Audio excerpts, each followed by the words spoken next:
Oke bro, perkenalkan gue Solomon. Ini adalah konten kedua kali gue. Sebelumnya gue juga sudah mengupload di YouTube channel gue, yaitu Solomon Kingdom ya. Dan itu pun hanya opening scene aja sih, dan durasinya pun gak panjang, hanya sekitar 4 detik saja gitu. Dan itu nantinya akan gue tampilkan di setiap video yang gue buat nanti gitu, ataupun gue upload nanti. Dan teman-teman ataupun bro ataupun guys, bung, cuy, bre, terserah lah panggilannya itu apa. Jangan lupa subscribe, like, and share video gue ini. Oke, mari kita mulai. Oke bro, kali ini gue mau ngambil tema tentang kasus terbunuhnya seorang warga sipil di kota Minneapolis, Amerika Serikat ya, yang terjadi kepada warga kulit hitam ataupun black man, itu George Floyd, oleh aparat kepolisian US government ataupun US polisi gitu. Dan sebenarnya masalah ini ataupun kasus ini terjadi sudah lama ya, sekitar tanggal 25 Mei 2020. Nah, kasus ini sempat menggembarkan ya beberapa media lokal ataupun internasional ya, karena yang kita tahu juga kasus ini sebenarnya ada beberapa hal penting yang ingin gua sampaikan gitu, ataupun di sini gue mengambil sudut pandang gue pribadi gitu terhadap kasus pembunuhan ini. Gue juga tidak mau bahas secara detail ya, artinya di sini kita ambil aja poin-poin pentingnya gitu untuk pembahasan kasus ini. Nah, di sini kalau kita lihat latar belakangnya, di sini George Floyd terduga melakukan transaksi pemalsuan uang bro untuk berbelanja di toko gitu, toko makanan di kota Minneapolis, yang menyebabkan diri dilaporkan oleh petugas toko bro ya, sehingga dirinya diperiksa oleh kepolisian setempat guna mendapatkan penjelasan ataupun bukti klarifikasi. Namun tindakan yang dilakukan oleh aparat itu bersifat represif sehingga menyebabkan tewasnya seorang George Floyd. Nah, kalau kita bisa asumsikan sedikit gitu tentang kasus ini, memang sangat vital bro ya. Karena apa? Di sini George Floyd itu maksudnya statusnya dia ini masih terduga gitu, belum menjadi tersangka gitu. Tetapi tetap gitu, polisi juga punya hak untuk melakukan penjelasan ataupun bukti ataupun klarifikasi gitu dari seorang George Floyd ini. Karena yang namanya kepolisian, dia melakukan tugas ataupun tindakan juga berdasarkan laporan gitu. Nah, mungkin laporan yang disampaikan oleh petugas toko ini sudah kredibel ya, dan beliau pun ataupun petugas tokonya juga mempunyai beberapa footage ya ataupun CCTV gitu.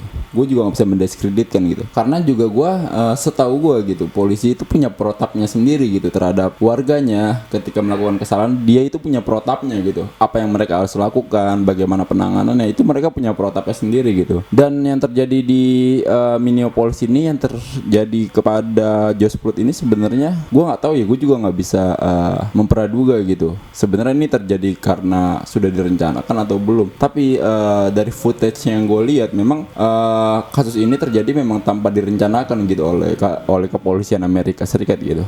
Bahwa kepolisian Amerika Serikat pun sudah mendapatkan laporan gitu dari petugas toko gitu yang melaporkan bahwa George Floyd ini melakukan tindakan pemalsuan uang gitu. Polisi mendapatkan laporan lalu menindak gitu, dan pemeriksaannya pun sesuai dengan mungkin ya, kalau kita bicara tentang aturan itu, kalau di Indonesia sendiri itu ada undang-undangnya, yaitu Peraturan Kepala Kepolisian Negara Republik Indonesia nomor 1 tahun 2009 gitu.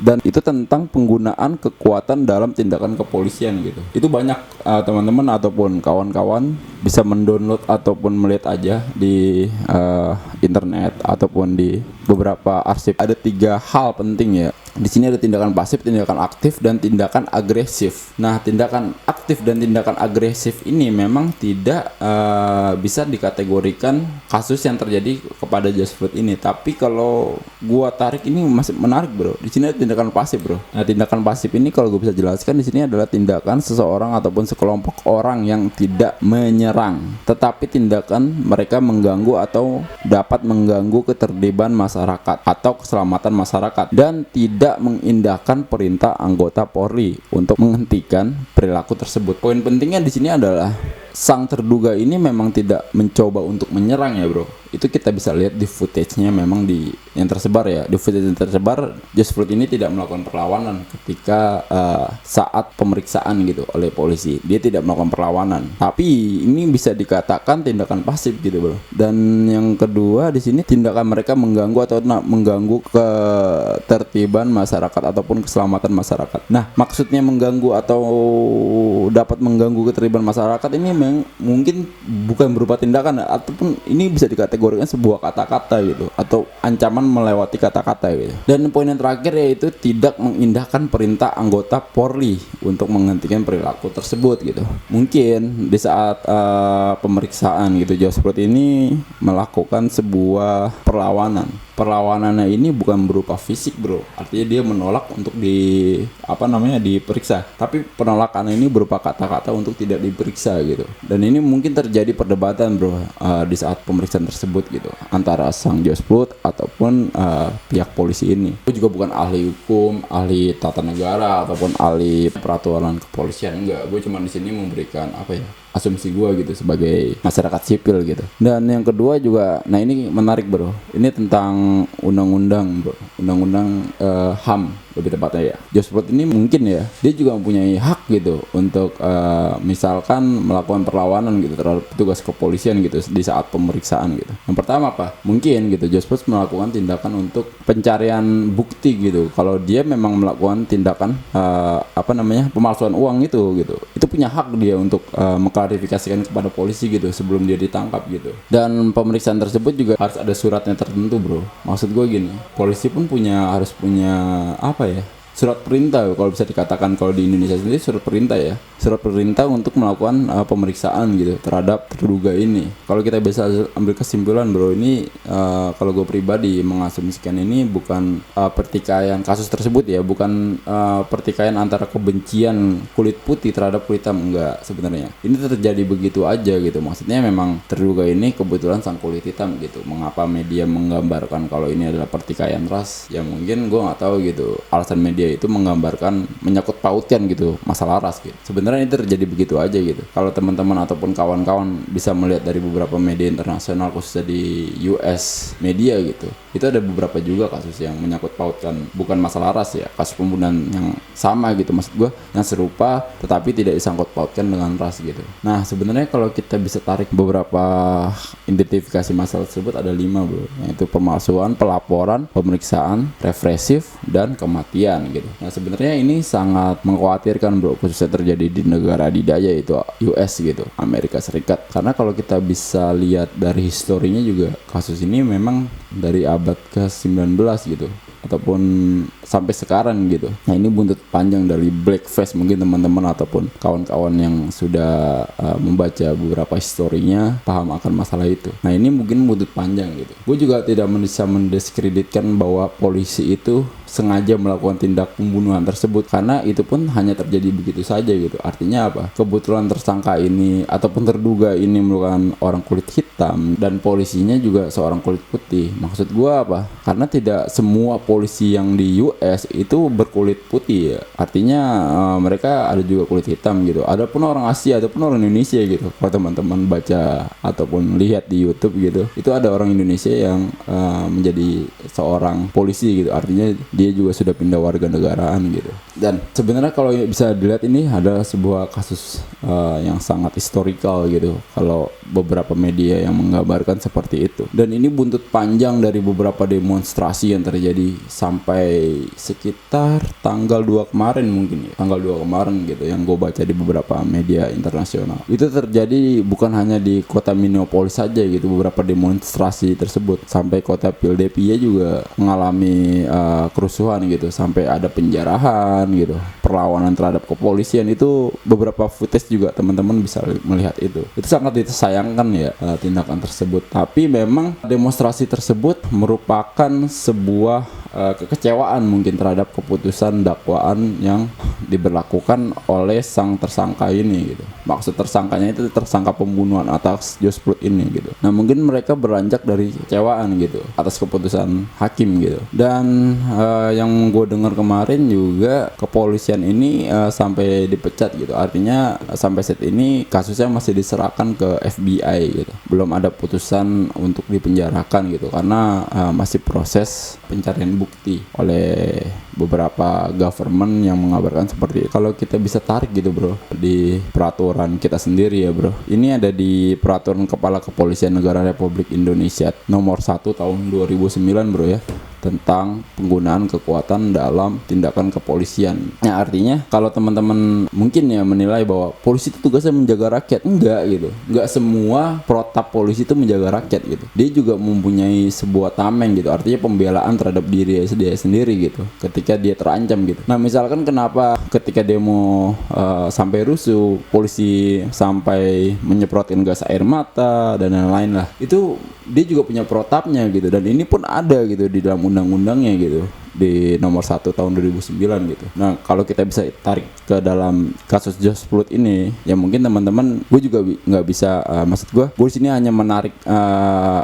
peraturan yang ada di kita gitu. Kalau kita bisa tarik dari kasus George Floyd ini, polisi juga punya proteksi terhadap diri dia sendiri gitu. Nah yang menarik di sini adalah kemarin yang sempat gue lihat di sini ada yang lucu bro, nggak lucu sih sebenarnya, menarik sih yang gue lihat. Di saat demo ini ada warga Indonesia ya, itu dibuktikan mungkin ya diasumsikan ataupun dilihat dari di lengan kanannya itu ada sebuah tato yang menggambarkan kepulauan Indonesia ya bro. Ini menarik sih bro. Gue nggak tahu dia menilainya dari mana bro ya, ini seorang WNI ya, ataukah dia sudah klarifikasi atau bagaimana, tapi diberitakan bahwa dia bertempat tinggal di negara bagian Washington gitu. Sebenarnya gue pun tidak masalah gitu kalau dia ikut serta gitu, maksudnya ikut serta dalam demonstrasi tersebut kalau mengatasnamakan HAM gitu dan tidak melakukan perusakan terhadap properti yang ada di sana. Gue tidak masalah. Tapi di sini yang lucu adalah dia terdokumentasi gitu sedang melakukan tindakan, bisa dibilang tindakan kriminal bro, untuk sebuah perusakan properti gitu, properti yang ada di sana gitu. Dari gambar yang ditampilkan di sini dia sedang mencoba untuk memecahkan kaca gitu menggunakan besi atau kayu ini. Mungkin sangat disayangkan bro kalau memang itu WNI gitu, warga Indonesia yang ikut campur dalam pertikaian yang ada di sana ataupun demonstrasi yang di sana. Dan kasus ini juga sempat juga bro di tahun 2015, yaitu melibatkan pria berusia 24 tahun bernama Jamar Clark. Tanpa dakwaan apapun ia ditembak dalam keadaan diborgol padahal tidak melawan petugas gitu. Ini kalau dari rentetan beberapa histori kasus bro ya, yang menyangkut pautkan dengan terjadinya kasus pembunuhan yang menimpa George Floyd bro ya. Dan ada lagi di sini bernama Philando Castile pada tahun 2016 lalu ya. Dia ditembak mati oleh polisi saat mobilnya diminta untuk berhenti di pinggir jalan bro. Dan itu pun mungkin ya kalau dalam ilmu pengetahuan dari historikalnya ya memang ada yang mengabarkan kalau derajat kulit hitam dan kulit putih memang lebih tinggi kulit putih. Itu ada di, teman-teman juga bisa cari di internet ataupun media-media cetak yang lain gitu. Itu memang mereka sempat ada catatan khusus gitu. Nah sebenarnya yang harus kita khawatirkan di sini kalau memang kasus tersebut yang tertimpa terhadap George Floyd ini kalau direncanakan oleh polisi, itu output yang ingin dihasilkan dari oknum kepolisian tersebut itu apa? Kan itu jadi pertanyaan. Untuk apa dia melakukan pembunuhan tersebut? Kalau memang mereka meniatkan untuk mendiskriminasi ras gitu, toh dari dulu gitu, dari berabad-abad dulu gitu, Homo erectus memang sudah mencapai puncak rantai makanan gitu dengan berbagai proses yang rumit gitu. Kalau dalam buku sejarah ya itu sudah mencapai puncak rantai makanan gitu. Untuk apa lagi gitu memburu sesama manusia gitu? Toh yang membedakan kita cuma kulit gitu, warna kulit dan lain-lain gitu. Toh secara fisik biologis kita sama gitu. Memang dari dulu juga beberapa ahli arkeolog juga memang sudah menilai bahwa manusia itu sebenarnya egois bro, ingin menguasai dalam segala bidang gitu, hal gitu. Bahkan ketika manusia sudah mencapai puncak rantai makanan, kita saling berburu bro. antar satu dengan yang lain gitu, sesama manusia gitu. Ya contohnya dengan kasus ini aja gitu. Untuk apa gitu? Untuk membuktikan kekuatan kan nggak jelas gitu kalau menurut gue. Nggak ada faedahnya gitu. Untuk mendiskriminasi ras yang memang pada dasarnya ya itu udah diatur dalam peraturan perundang-undangan juga gitu. Lu mendiskriminasi lu kena hukumnya gitu. Sekarang kita hidup berdasarkan hukum bro. Kita nggak bisa sembarangan untuk bertindak gitu. Sekelas kepolisian gitu yang memang menjadi aparatur negara ya, mereka juga merupakan perangkat negara yang memang harus mentaati undang-undang ataupun hukum yang berlaku gitu dimanapun dia bekerja gitu. Dan sama dengan kita juga harus mentaati peraturan yang berlaku ataupun undang-undang yang berlaku. Toh ketika kita melanggar peraturan tersebut ya kita harus menerima konsekuensinya gitu berupa hukuman gitu. Sama halnya dengan kasus yang terjadi kepada George Floyd ini gitu, sang tersangkanya gitu yang membunuh beliau gitu. Itu juga mereka harus menerima gitu. Dan ini merupakan pembelajaran sih bro untuk kita semua gitu. Artinya ya kita saling menghormati bro satu sama lain. Kita nggak berbicara tentang ras, suku ataupun agama di sini. Kita berbicara tentang bagaimana melindungi satu sama lain gitu. Ya mulai dari hal-hal kecil aja gitu bro. Maksud gue bukan dengan tindakan-tindakan besar gitu. Lu membela, lu mendemo dan lain sebagainya karena terjadi diskriminasi, enggak. Menunjukkannya gampang sih bro. Dengan lu salim sama orang tua lu itu udah menunjukkan take care gitu terhadap orang-orang sekitar lu gitu. Enggak harus dengan hal-hal besar gitu lu ikut serta dalam demo tersebut. Tidak, kalau menurut gue. Banyak hal-hal yang memang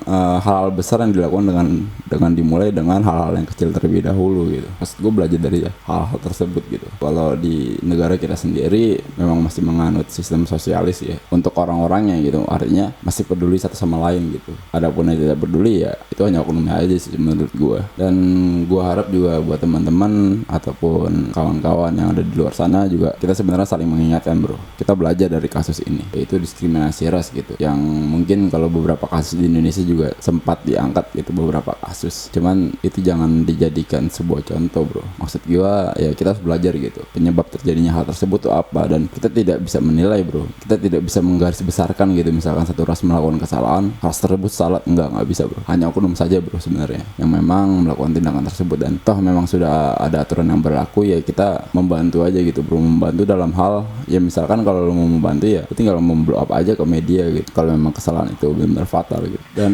sini gue mau ngambil kesimpulan yang kontraproduktif bro ya. Ada dua hal. Yang pertama tentang diskriminasi ras, yang kedua tentang pembunuhan yang terjadi di Amerika Serikat terhadap warga kulit hitam tanpa direncanakan ya oleh kepolisian gitu. Yang pertama kalau memang sudah direncanakan artinya gitu berbicara diskriminasi ras ya buat apa gitu manusia mendiskriminasi satu sama lain gitu. Toh dari dulu gitu dari berabad-abad lalu gitu manusia sudah mencapai puncak rantai makanan gitu. Bahkan ada spesies-spesies ataupun hewan-hewan yang punah akibat ulah manusia gitu. Untuk apa? Gak ada fungsinya juga gitu. Negara kita ataupun manusia juga sudah punya hukum gitu. Hukum ataupun konstitusi yang berlaku gitu. Toh lu melakukan kejahatan lu akan dihukum gitu sesuai hukuman yang setimpal gitu. Ataupun kalau sebelum ada hukum negara ya ada hukum adat juga gitu. Untuk apa gitu lu mendiskriminasi satu sama lain gitu. Lu pun nanti akan menerima akibatnya sendiri sih sebenarnya. Dan sebenarnya kesian juga bro atas pelaku kriminal tersebut gitu kalau memang sampai terjadi gitu. Ya beban moral juga sih sebenarnya terhadap keluarganya sang pelaku pembunuh itu. Toh dia menerima status gitu bahwa istri dari pelaku tersebut ya seenggaknya dia menerima beban moral gitu atas kelakuan sang suaminya ini gitu.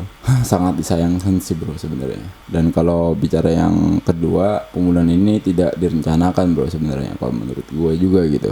Toh terjadi begitu aja tanpa disengaja gitu. Tadi gue sampaikan juga mungkin George Floyd ini melakukan tindakan pasif gitu. Mungkin perlawanan yang dilakukan oleh dia bukan berupa tindakan ataupun perlakuan penolakan gitu, tapi berdasarkan lisan saja sih bro. Lisan untuk menolak diperiksa lebih dalam terkait pemalsuan uang yang dilakukan oleh dia gitu. Toh dia juga masih terduga juga sebenarnya. Dan kalau kita bisa tarik konklusi dua hal tersebut, kita sebagai manusia juga harus bisa dibilang melek akan hukum bro. Hukum yang berlaku di negara kita sendiri ataupun hukum internasional gitu. Beberapa poin penting aja gitu tentang kemanusiaan gitu, bagaimana hidup di lingkungan sekitar gitu. Kita harus paham tentang hal tersebut gitu bro. Jangan sampai tindakan-tindakan yang kita tidak ketahui kita dapat dijerat oleh hukum tersebut gitu. Jangan sampai hal itu terjadi. Sebenarnya sangat disayangkan bro. Dan buat teman-teman juga untuk saling mengingatkan bro ya, khususnya gue pribadi. Dan karena ini hanya video yang gue buat gitu, artinya gue juga tidak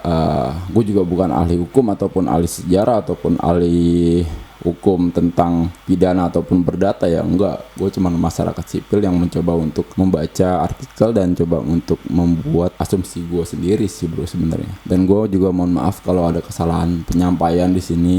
Toh gue juga manusia, kita saling mengingatkan aja bro. Kalau memang lu punya alternative solution, silakan komentar di bawah aja bro, di kolom komen. Nanti coba kalau memang ada kesempatan gue akan balas juga. Dan buat teman-teman ataupun kawan-kawan ataupun bro ataupun bre, cuy, gan, lur, jangan lupa subscribe channel gue ini, like and share video gue ini, oke? Terima kasih atas waktunya.